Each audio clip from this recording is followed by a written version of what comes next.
بسم اللہ الرحمن الرحیم اللہم صلی علی محمد وعلی آل محمد کما صلیت علی ابراہیم وعلی آل ابراہیم انک حمید مجید اللہم بارک علی محمد وعلی آل محمد کما بارکت علی ابراہیم وعلی آل ابراہیم انک حمید مجید قال اللہ تبارک و تعالی فی القرآن المجید والفرقان الحمید اعوذ باللہ من الشیطان الرجیم بسم اللہ الرحمن الرحیم ان عدت الشہور عند اللہ 12 شہرا فی کتاب اللہ یوم خلق السماوات والارض منها 4 حرم ذلك الدین القیم فلا تظلموا فیہن انفسکم وقاتلوا المشرکین کافۃ کما یقاتلونکم کافۃ واعلموا ان اللہ مع المتقین وقال النبی صلی اللہ تعالی علیہ وسلم افضل الصیام بعد شہر رمضان شہر اللہ المحرم او کما قال علیہ الصلاۃ والسلام اللہم صلی علی سیدنا و مولانا محمد وعلی آل سیدنا و مولانا محمد وبارک وسلم وصلی علیہ رب اشرح لی صدری ویسر لی امری واحلل عقدۃ من لسانی یفقہوا قولی۔ اللہ رب العزت نے اس کائنات کے نظام کو بنایا تو اس کے اندر 3 بڑی بڑی نشانیاں رکھی ہیں اور ان کی بار بار یاد دہانی کرائی جاتی ہے۔ ایک بڑی نشانی ہے سورج، والشمس تجری لمستقر لها ذالک تقدیر العزیز العلیم۔ ایک بڑی نشانی ہے چاند، والقمر قدرناہ منازل حتی عاد کالعرجون القدیم۔ سورج کی اپنی گردش ہے، اس کا اپنا مدار ہے، اس کی اپنی رفتار ہے۔ چاند کی اپنی گردش ہے، اس کا اپنا نظام ہے، اس کا گھٹنا بڑھنا ہے۔ اور تیسری بڑی نشانی جس کا قرآن کریم ذکر کرتا ہے وہ ہے ستارے۔ وَهُوَ الَّذِي جَعَلَ لَكُمُ النُّجُومَ لِتَهْتَدُوا بِهَا فِي ظُلُمَاتِ الْبَرِّ وَالْبَحْرِ۔ اللہ کی ذات وہ ہے جس نے تمہارے لیے ستاروں کو بنایا تاکہ ان سے رہنمائی حاصل کرو، راستہ تلاش کرو، خشکی کے اندر بھی اور تری کے اندر بھی۔ اور یہ تینوں کی تینوں بڑی نشانیاں، ان سے مختلف کیلنڈر بنتے ہیں۔ آدم علیہ السلام کے دور سے لے کر رسول اکرم صلی اللہ علیہ وسلم کے دور تک عموماً تاریخ کو یاد کرنے کا ایک سادہ سا انداز ہوتا تھا، اور وہ انداز یہ ہوتا تھا جب کوئی بڑا واقعہ پیش آتا تو اس واقعے سے تاریخ کا آغاز مان لیتے تھے۔ مثال کے طور پر آدم علیہ السلام دنیا میں تشریف لائے تو تاریخ کا آغاز اور بنیاد اس واقعے سے لیا جاتا تھا۔ پھر آدم علیہ السلام کے بعد ایک بڑا واقعہ پیش آیا طوفان نوح کا، لوگ اپنے واقعات کو اس کے اعتبار سے یاد کیا کرتے تھے۔ پھر اس کے بعد ایک واقعہ پیش آیا حضرت ابراہیم علیہ السلام کو آگ میں ڈالے جانے کا، لوگ اپنی تاریخوں کو، اپنے واقعات کو اس کے اعتبار سے یاد رکھتے تھے۔ پھر ایسے ہی یوسف علیہ السلام کے وزیر بننے کا ایک بڑا واقعہ پیش آیا، لوگ اس کے اعتبار سے تاریخ یاد کرنے لگے۔ عربوں کے ہاں بھی تقریباً ایسا ہی رواج تھا کہ عربوں کے ہاں تاریخ یاد کرنے کے لیے کسی بڑے واقعے کو بنیاد بنایا جاتا تھا۔ مختلف بڑی بڑی جنگیں ہوئیں۔ ایک بڑی جنگ ہوئی جس کا نام تھا بسوس، 40 سال تک یہ جنگ جاری رہی۔ وہ اپنے واقعات کو اس کے اعتبار سے یاد رکھا کرتے تھے۔ پھر ایسے ہی ایک جنگ ہوئی جنگ ذی قار، ایک اور بڑی جنگ ہوئی جنگ فجار، تو وہ اپنے واقعات کو ایسے یاد رکھا کرتے تھے۔ اسی لیے ہم جب سیرت کی کتابیں پڑھتے ہیں تو رسول اکرم صلی اللہ علیہ وسلم کی ولادت کی تاریخ، اس کا انداز یہ ذکر کیا جاتا ہے کہ واقعہ فیل سے اتنے دن کے بعد آپ کی ولادت ہوئی۔ ایک بڑا واقعہ جو عربوں کی تاریخ میں ہوا وہ واقعہ فیل بھی تھا۔ تو لوگ تاریخ کو ایسے یاد رکھا کرتے تھے۔ ہمارے ہاں بھی تاریخ کو بسا اوقات اسی انداز سے یاد کیا جاتا ہے۔ مثال کے طور پر یہ کہا جاتا ہے کہ فلاں کے دور میں چینی سستی تھی، یہ نہیں کہا جاتا کہ فلاں سن کے اندر چینی سستی تھی۔ یہ کہا جاتا ہے کہ فلاں کے دور کے اندر دہشت گردی بڑی زیادہ تھی، فلاں کے دور کے اندر دہشت گردی ختم ہو گئی تھی۔ ہمارے ہاں بھی واقعات کو یاد کرنے کا ایک انداز یہی ہے جو عربوں کے ہاں چلا کرتا تھا۔ لیکن پھر مختلف کیلنڈر رواج کے اندر آ گئے۔ ایک کیلنڈر رواج کے اندر آیا جسے عیسوی کیلنڈر کہا جاتا ہے، جس کے مہینے جنوری، فروری، مارچ ہیں، جو زیادہ تر رائج ہے۔ اس کا آغاز ہوا عیسیٰ علیہ السلام کی ولادت سے۔ تو عیسیٰ علیہ السلام کی ولادت سے پہلے کے جو واقعات تھے انہیں گنا کرتے تھے کہ ولادت مسیح سے 100 سال قبل، 200 سال قبل یا 300 سال قبل یہ واقعہ ہوا۔ تو عیسوی کیلنڈر کا آغاز ہوا عیسیٰ علیہ السلام کی ولادت سے، اور وہ اب تک رائج ہے۔ ایسے ہی ایک بکرمی کیلنڈر ہے جسے ہم دیسی کیلنڈر بھی کہہ سکتے ہیں، جسے ہندو استعمال کرتے ہیں، اور ہمارے ہاں اخبارات میں باقاعدہ اس کی تاریخ بھی لکھی جاتی ہے، اس کا مہینہ بھی لکھا جاتا ہے۔ ساون اور چیت، بیساکھ، یہ جس کے مہینے ہیں، اس کا آغاز ہوا تھا عیسوی کیلنڈر سے 100 سال پہلے، وہ بھی چل رہا ہے۔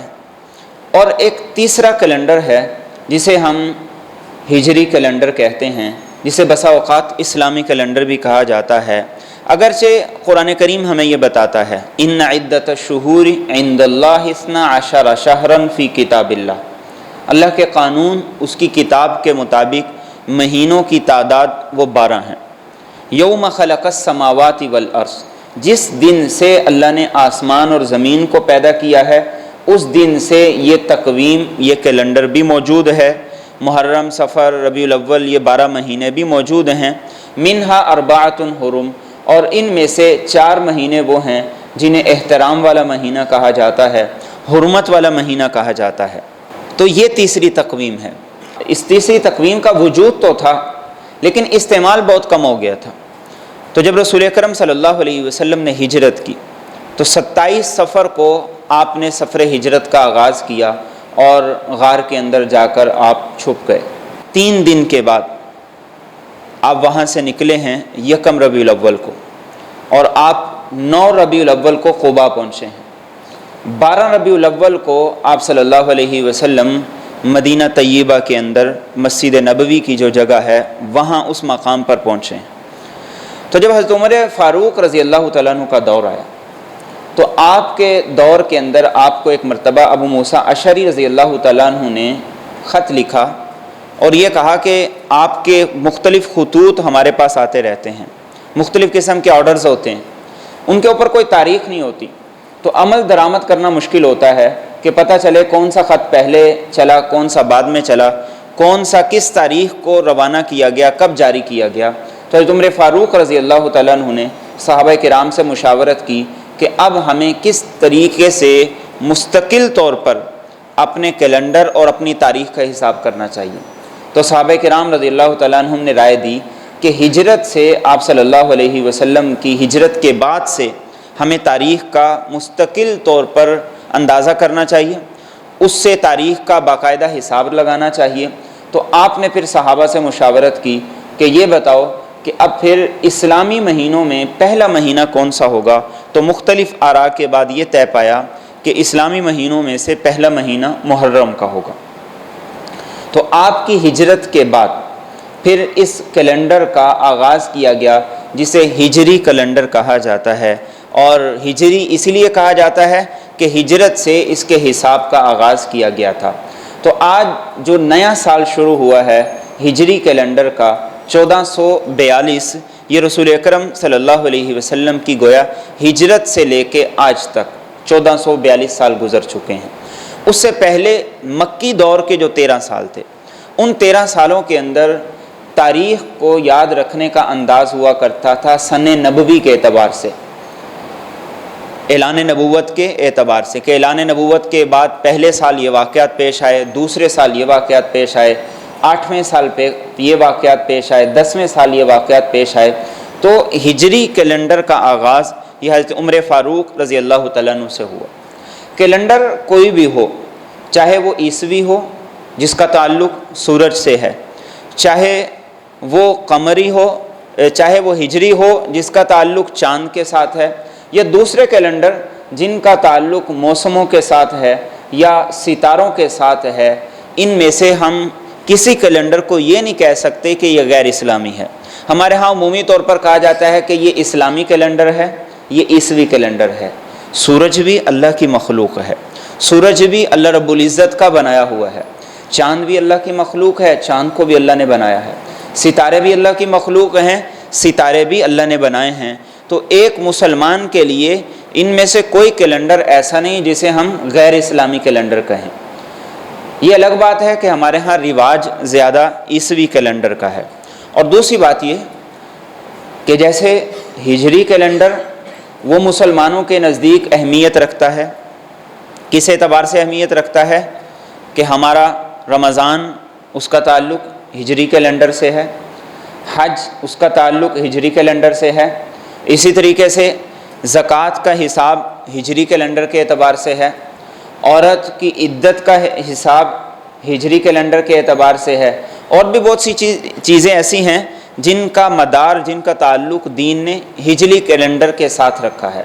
لیکن اس کے ساتھ ہم دیکھتے ہیں کہ عیسوی کیلنڈر کا بھی ہماری عبادات کے اندر تعلق ہے۔ نماز کے مکروہ اوقات کون سے ہیں؟ یہ سورج سے پتہ چلتا ہے۔ سورج کا زوال، ہمارے ہاں عموماً لفظ بولا جاتا ہے زوال کا وقت ہے، نماز نہیں پڑھی جائے گی، زوال کا تعلق سورج سے ہے۔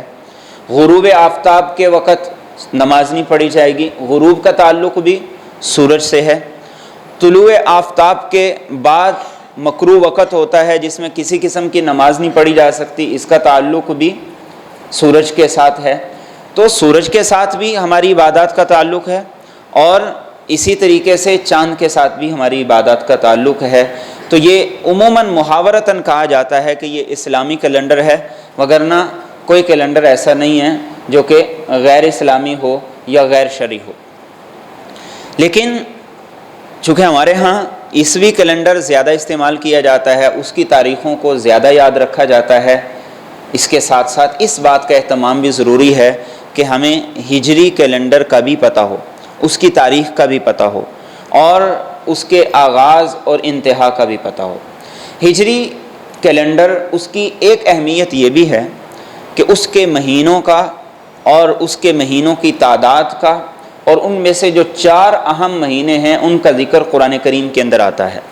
چنانچہ سورہ توبہ کی آیت کریمہ، اس کے اندر اللہ رب العزت خاص طور پہ یہ فرماتے ہیں کہ اللہ رب العزت نے 12 مہینے بنائے، اور ان 12 میں سے 4 مہینے وہ ہیں جو حرمت والے ہیں، احترام والے ہیں۔ یہ احترام والے مہینے کیوں تھے؟ ان کی حکمت کیا تھی؟ ان کی حکمت یہ تھی کہ رسول اکرم صلی اللہ علیہ وسلم کے بعثت سے پہلے زمانہ جاہلیت کے اندر بھی ہوا یہ کرتا تھا کہ لوگ آپس میں قتل و غارت گری بہت زیادہ کیا کرتے تھے۔ بہت سے قبائل ایسے تھے جن کا سلسلہ ہی صرف لوٹ مار پہ تھا، ڈکیتی کرتے، راہزنی کرتے، قافلوں کو لوٹتے، اور یہ ان کا ذریعہ آمدن تھا۔ دوسری طرف حکم یہ تھا کہ حج بھی کرو، عمرہ بھی کرو۔ اب حج کرنا اور عمرہ کرنا اس کے لیے ضروری تھا کہ راستہ پرامن ہو، تو اللہ رب العزت نے ان 12 میں سے 4 مہینے حرمت والے بنا دیے، جن میں سے 3 مسلسل آتے ہیں، ذی قعدہ، ذی الحج اور محرم۔ حج تو ہوا کرتا تھا ذی الحج میں اپنی تاریخوں پہ، لیکن اس سے 1 مہینہ پہلے 1 مہینہ بعد 2 حرمت کے مہینے رکھے گئے، اور ان کا مقصد کیا تھا کہ تاکہ سفر کرنے والا اگر اپنے گھر سے نکلتا ہے تو وہ اطمینان سے حج کر کے اپنے گھر واپس چلا جائے۔ تو 2 مہینے حج سے پہلے، ایک حج سے پہلے، ایک حج کے بعد حرمت والا رکھا گیا۔ حکم یہ تھا ان مہینوں میں قتال نہیں کرنا، خون ریزی نہیں کرنی، قتل و غارت گری نہیں کرنی، اور راستوں کے اندر لوٹ مار کرنا یہ ویسے ہی جرم، لیکن ان مہینوں میں اگر کوئی کرے گا تو وہ زیادہ بڑا جرم ہوگا۔ اس لیے قرآن کریم نے کہا فَلَا تَظْلِمُوا فِيهِنَّ أَنفُسَكُمْ، اپنے آپ پر ان مہینوں میں ظلم نہ کرو۔ اور ظلم سے مراد کیا ہے؟ شرک نہ کرو، کسی کا حق نہ دباؤ، کسی کے ساتھ نہ انصافی نہ کرو، کسی کا مال نہ لوٹو، کسی قافلے کو نہ لوٹو، رازدنی نہ کرو، خون ریزی نہ کرو، قتل و غارت گری نہ کرو۔ اور 1 مہینہ رکھا گیا تھا رجب کا۔ رجب کا مہینہ اس لیے حرمت کا الگ سے رکھا گیا تھا کہ تاکہ اس 1 مہینے کے اندر لوگ اطمینان کے ساتھ عمرے کا سفر کر سکیں اور عمرہ ادا کر سکیں۔ تو یہ 4 مہینے، 12 مہینوں کا ذکر بھی، پھر ان میں سے ان 4 مہینوں کا خصوصی طور پہ ذکر۔ ایسے ہی ہم قرآن کریم میں پڑھتے ہیں شہر رمضان الذی انزل فیہ القرآن، رمضان کا مہینہ جس میں اللہ نے قرآن کو نازل کیا، تو اس مہینے کا ذکر قرآن کریم نے کیا۔ یسألونک عن الشہر الحرام، حرمت والے مہینے، ان کا ذکر قرآن کریم نے کیا۔ الحج اشہر معلومات، حج کے مہینے، شوال کا مہینہ تھا، ذوالقعدہ اور ذی الحج، یہ 3 مہینے حج کے مہینے کہلایا کرتے ہیں، تو قرآن کریم نے ان کا بھی ذکر کیا۔ اور پھر اسلامی کیلنڈر، ہجری کیلنڈر، یہ اس اعتبار سے بھی بڑا اہم ہے کہ اس کا پہلا مہینہ وہ حرمت والا مہینہ ہے، احترام والا مہینہ ہے محرم، اور آخری مہینہ ذوالحج یہ بھی حرمت اور احترام والا مہینہ بنایا گیا ہے۔ تو اس کے آغاز، اس کی انتہا، ان دونوں کو اللہ رب العزت نے حرمت والے مہینوں کے ساتھ جوڑ دیا ہے۔ اور پھر محرم الحرام، یہ سارے اسلامی مہینوں میں سے رمضان کے بعد سب سے افضل مہینہ ہے۔ اس سے ہمارے سال کی ابتدا بھی ہے، ہمارے سال کا آغاز بھی ہے۔ اور سورہ فجر کے اندر جو اللہ رب العزت نے قسمیں کھائیں، والفجر ولیال عشر والشفع والوتر واللیل اذا یسر، مفسرین کی ایک رائے یہ ہے کہ والفجر، فجر کی قسم، اس میں اللہ رب العزت یکم محرم الحرام کی فجر کی قسم کھا رہے ہیں، تو اس اعتبار سے بھی یہ مہینہ افضل ہے۔ اور رسول اکرم صلی اللہ علیہ وسلم نے اس مہینے کو، محرم کو، شہر اللہ قرار دیا ہے، اللہ کا مہینہ قرار دیا ہے۔ اس مہینے کو اللہ کا مہینہ قرار دیا ہے۔ اور اس مہینے کی اگر تاریخ کو دیکھا جائے تو تاریخ کے اندر بھی اس مہینے کی بڑی اہمیت ملتی ہے، اور وہ تاریخ آدم علیہ السلام سے لے کر رسول اکرم صلی اللہ علیہ وسلم تک، اور پھر رسول اکرم صلی اللہ علیہ وسلم کے بعد بھی اسی مہینے کے اندر ایک عظیم واقعہ پیش آیا جو کہ واقعہ کربلا کے نام سے ہر ایک مسلمان جانتا ہے۔ تو اس مہینے کی تاریخ، اس کی اہمیت وہ آدم علیہ السلام سے چل رہی۔ اللہ کے رسول صلی اللہ علیہ وسلم سے پوچھا گیا، یا رسول اللہ صلی اللہ علیہ وسلم، ای الصیام افضل، سب سے افضل روزے کون سے ہیں، سب سے زیادہ فضیلت کن روزوں کی ہے؟ تو رسول اکرم صلی اللہ علیہ وسلم نے ارشاد فرمایا کہ سب سے زیادہ فضیلت رمضان کے روزوں کی ہے، اور آپ نے فرمایا رمضان کے بعد سب سے زیادہ فضیلت والے مہینے، سب سے زیادہ فضیلت والے دن وہ محرم کے دن ہے، ان دنوں کے اندر روزہ رکھنا یہ سب سے زیادہ فضیلت رکھتا ہے۔ اور آپ نے اسی حدیث میں یہ لفظ استعمال فرمائے، شہر اللہ المحرم، اللہ کے مہینے محرم کے روزے یہ رمضان کے بعد سب سے افضل روزے، سب سے فضیلت والے روزے۔ ایک صحابی آیا، یا رسول اللہ صلی اللہ علیہ وسلم، میں نے کچھ نفلی روزے بھی رکھنے ہیں، تو آپ مجھے بتائیے کہ کون سے رکھوں، کون سے چھوڑ دوں؟ تو آپ صلی اللہ علیہ وسلم نے ان سے یہ کہا، ایسا کرو کہ ہر مہینے ایک روزہ رکھ لیا کرو۔ پہلے آپ نے یہ فرمایا ہر مہینے ایک روزہ رکھ لیا کرو۔ تو انہوں نے کہا، یا رسول اللہ صلی اللہ علیہ وسلم، صحت مند ہوں، جوان ہوں، توانا ہوں، مزید اجازت دے دیجیے۔ تو آپ نے فرمایا ایسا کرو کہ ہر مہینے 2 روزے رکھ لیا کرو۔ تو انہوں نے پھر کہا، یا رسول اللہ مزید اجازت دے دیجیے۔ تو آپ نے فرمایا پھر ایسا کرو کہ ہر مہینے 3 روزے رکھ لیا کرو۔ تو انہوں نے کہا، یا رسول اللہ مزید اجازت دے دیجیے۔ تو آپ نے فرمایا جو حرمت والے 4 مہینے ہیں، رجب، ذوالقعدہ، ذی الحج اور محرم، آپ نے فرمایا ان 4 مہینوں میں 3 دن روزے رکھا کرو اور 3 دن روزے چھوڑ دیا کرو، پھر 3 دن روزے رکھا کرو، پھر 3 دن روزے چھوڑ دیا کرو۔ تو آپ نے اس محرم الحرام کے مہینے کے روزے رکھنے کی فضیلت بیان کی اور ترغیب دی۔ ایک اور صحابی آپ کے پاس آئے، یا رسول اللہ صلی اللہ علیہ وسلم کون سے روزے رکھوں؟ تو آپ نے فرمایا رمضان کے روزے رکھو، یہ شہر الصبر ہے، صبر کا مہینہ ہے۔ اس نے کہا اور کون سے روزے رکھوں؟ تو آپ نے ارشاد فرمایا کہ پھر محرم کے مہینے میں روزے رکھا کرو۔ ایک اور حدیث طیبہ میں رسول اکرم صلی اللہ علیہ وسلم نے ارشاد فرمایا جو محرم کے مہینے میں ایک روزہ رکھے تو اللہ رب العزت اسے 1 مہینے کے روزوں کا اجر و ثواب عطا کرتے ہیں۔ تو یکم محرم کو رکھیں، پہلے عشرے میں رکھیں، دوسرے عشرے میں رکھیں یا تیسرے عشرے کے اندر رکھیں، 1 روزہ رکھنا اس محرم کے مہینے میں 1 مہینے کے روزوں کے برابر اجر و ثواب رکھتا ہے۔ اور پھر خاص طور پہ رسول اکرم صلی اللہ علیہ وسلم نے اس مہینے میں سے جو 10 تاریخ کا روزہ ہے، جسے عاشورہ کا روزہ کہا جاتا ہے، اس کی بڑی اہمیت اور فضیلت احادیث طیبہ میں بیان کی۔ ایک حدیث میں آپ نے ارشاد فرمایا کہ یہ وہ دن ہے جس دن سابقہ انبیاء کرام بھی روزہ رکھا کرتے تھے، اس لیے آپ نے فرمایا فصوموہ انتم، تم بھی کوشش کر کے اگر محرم کے اور دنوں میں روزہ نہیں رکھ سکتے تو عاشورہ کا روزہ ضرور رکھو، 10 محرم کا روزہ ضرور رکھو۔ صحابہ اور تابعین کہتے ہیں کہ ہم 3 عشروں کو سال میں بڑی اہمیت دیا کرتے تھے، 3 عشرے بڑی اہمیت کے حامل ہوا کرتے تھے، جن کے اندر ہم عبادت کا، اللہ کی اطاعت اور فرما برداری کا اور نیک اعمال کا اہتمام کیا کرتے تھے۔ ایک تھا رمضان المبارک کا آخری عشرہ، دوسرا تھا ذی الحج کا پہلا عشرہ، اور تیسرا محرم الحرام کا پہلا عشرہ تھا۔ ان 3 عشروں کے اندر ہم زیادہ سے زیادہ عبادت کیا کرتے تھے اور زیادہ سے زیادہ گناہوں سے بچنے کی کوشش کیا کرتے تھے۔